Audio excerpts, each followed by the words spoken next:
fake news isn't just a US problem and number 8212. It's everywhere.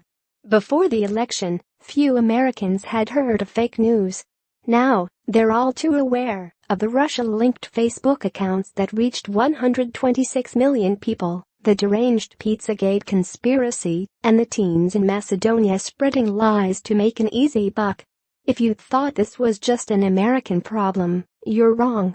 In at least 17 other countries, fake news played an important role in recent elections, according to a new report from democracy watchdog Freedom House.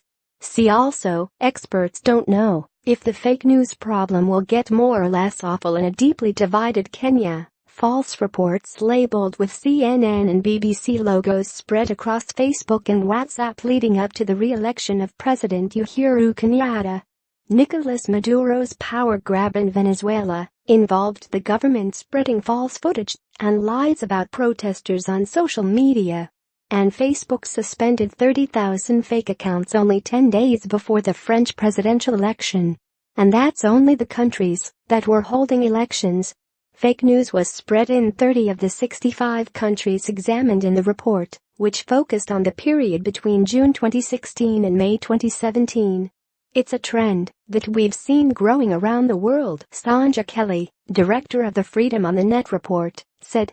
In most cases, it's the government who's behind it. That's true in countries ruled by autocratic regimes, such as China, Iran, and Myanmar. But it's also a problem in democracies.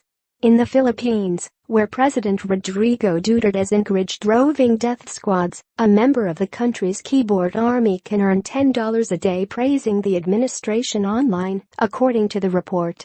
And an estimated 75,000 Penabits have swarmed opposition on Twitter to defend Mexico's president, Enrique Peña Nieto, often flooding hashtags with irrelevant information to drown out opposition. Meddling?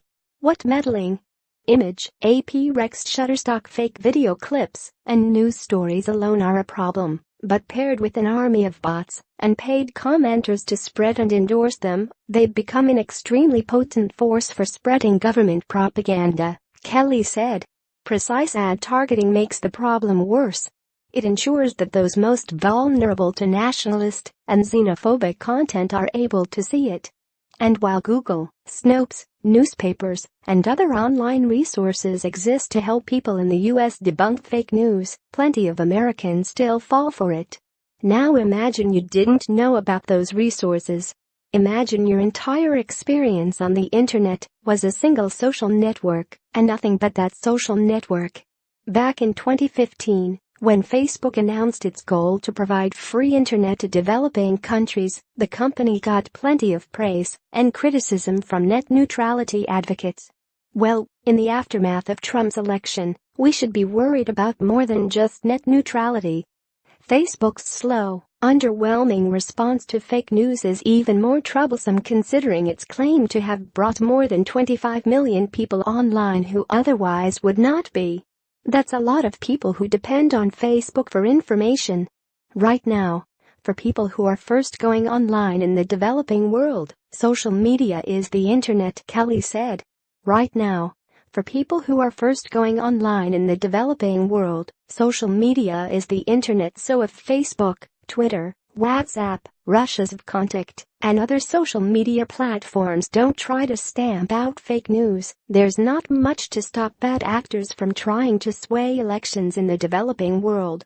To make things worse, governments are using the threat of fake news, Donald Trump, as an excuse to crack down on free speech. Ukraine was a victim of Russian disinformation, or disinformation, long before it hit American shores. Moscow wanted to sow division in the country after protesters spoke out against Ukraine's pro-Putin leader. That escalated into bloodshed after Russia annexed Crimea and armed pro-Russian separatists. So it's understandable Ukraine wanted to crack down on fake news, but its solution was to ban a number of social media sites and search engines entirely. That explains why Ukraine, along with Egypt and Turkey, saw the biggest decline in internet freedom, according to the report. It's not an easy problem for governments to fix. Do nothing, and trolls could help rip your country apart. Do too much, And you could threaten the values of the liberal democracy you're trying to protect. To protect internet freedom and democracy, tech companies are going to have to step up in a big way.